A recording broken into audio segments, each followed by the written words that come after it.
Ta-da! Should I like turn towards you or anything? You Or can you take just... a look at it. Yeah, I mean, we can look at each other and then look at the screen there. Fantastic. All right. Yeah, it's weird how like YouTube automatically like just comes right up, but LinkedIn, It's a pain. it's not. It's almost there. Okay. But anyway, we'll let that thing connect. No worries. Is this live too? We are live, yeah. Whoa, okay. Yeah, Live yeah. stream? It is a live stream, yeah. Okay. There it is. We're live. Oh, wow. Sweet. Hello, everybody. Testing, testing. Hello. Live from AOPA. Live from AOPA. Here Live we are, from Jack Kesselring. AOPA. All right. Yeah. Well, hello, everyone, again. Thanks for joining us. And we're live LinkedIn and YouTube, which is kind of cool. Jack Kesselring with IBT is with me. And yeah, I don't know anything about IBT. Okay. So let's jump right into it. Yeah, no problem. So IBT is a next generation upper limb myoelectric control system. Okay. So we have electrodes that go in the prosthetic socket, and then those electrodes correlate that signal to a controller, and then that controller syncs with our iPad app that then we are able to plot and decode user intent into what we call our glide map. And our glide map is something that can be customizable by the practitioner to meet the patient's needs for movement and for accessing different motions from their components. So we are compatible with all elbow, wrist, and hand manufacturers in the US. And so we're rocking and rolling. We're out of Baltimore, and yeah, it's been a fun time kind of getting everything situated. So tell me about, so you say glide pattern, right? Are you pattern recognition gets thrown around. Is it pattern recognition? Yes. Okay, so pattern recognition, but then you can, it sounds like almost, if I'm using audio stuff, like you can train or pan towards specific things. Yeah, so we're able to modulate the signal in order to kind of hit the target areas, which we call slices in the glide map, to operate a movement. Okay. So what we're trying to do is make a really accessible, user-centric design for the practitioner and for the patient to correlate that into repeatable, stable control of the prosthesis and of the components. So like some prosthetic users may have issue when they go to reach out for something that triggers an accidental movement. Maybe that's because they have a co-contraction or co-contraction that happens when they try to do that, or it's maybe because they have something in the socket like a lift off or whatnot. So if socket fit is good and they have co-contraction signals, we can actually kind of isolate those and parse those out to be working for the patient instead of working against the patient. Okay.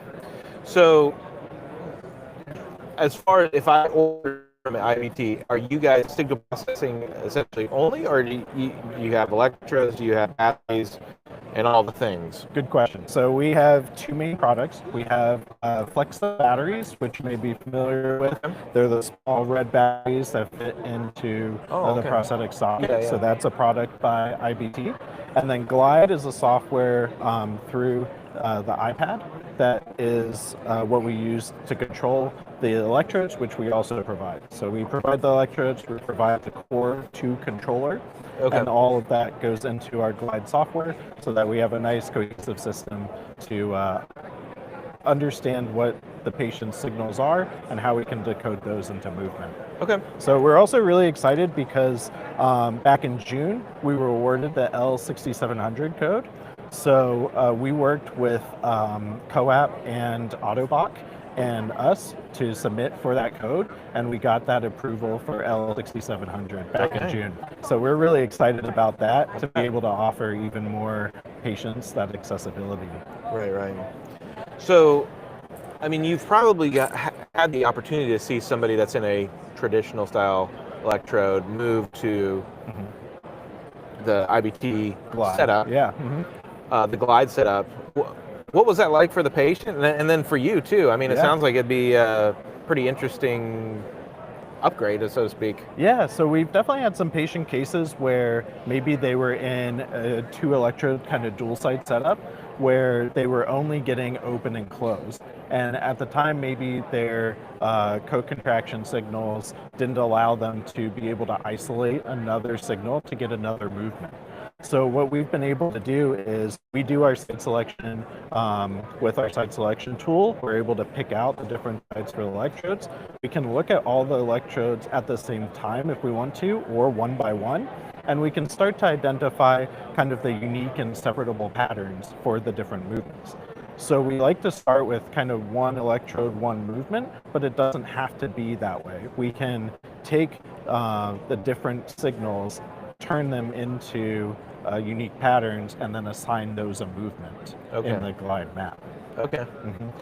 So as far as functionality, when somebody's gone from a dual to something else, like what are they most surprised about?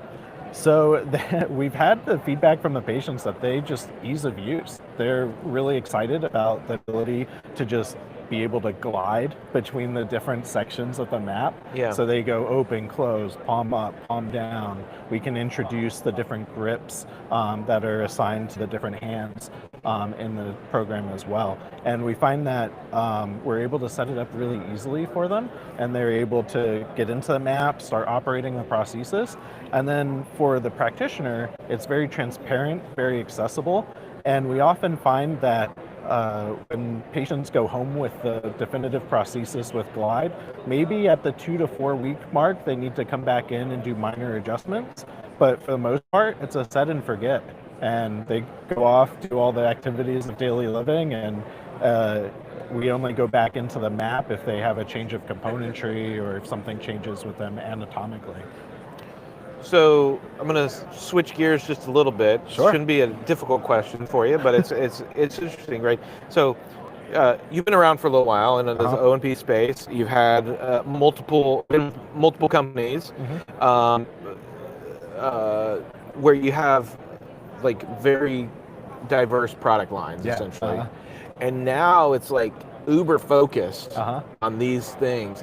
How has that been where you don't have to be like, so deep knowledge on a couple things rather than trying to get a whole portfolio together? Yeah, it's a lot of fun. I didn't expect to fall into the clinical education side when I first got into it. So I was practicing as a clinician for a number of years and then went to the dark side of clinical education.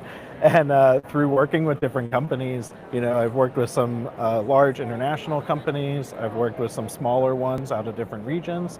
And I think at most there was over 30 different products in the portfolio, and at least there's been 1 to 2 products in the portfolio. So it's been fun to see how different manufacturers do different things for different product lines. I've met some really awesome people in the field, of course, that have made the journey enjoyable and exciting for me. And I think my main goal is that I always want to see new technology, expanding technology, things that can bring patients the best and brightest. We always know that like billing and reimbursement is the other side of the coin for having all the new and new age technology.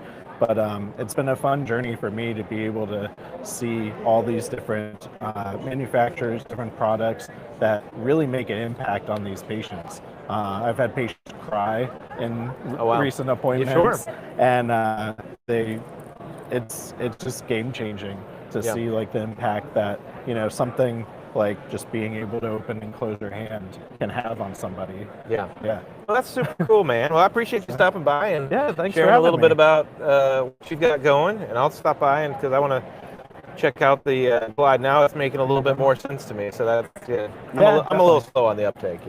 That's okay. And for anyone that's out there looking to explore more about Glide, they can go to i-biomed.com, and there is like a request form on there for a Glide evaluation kit.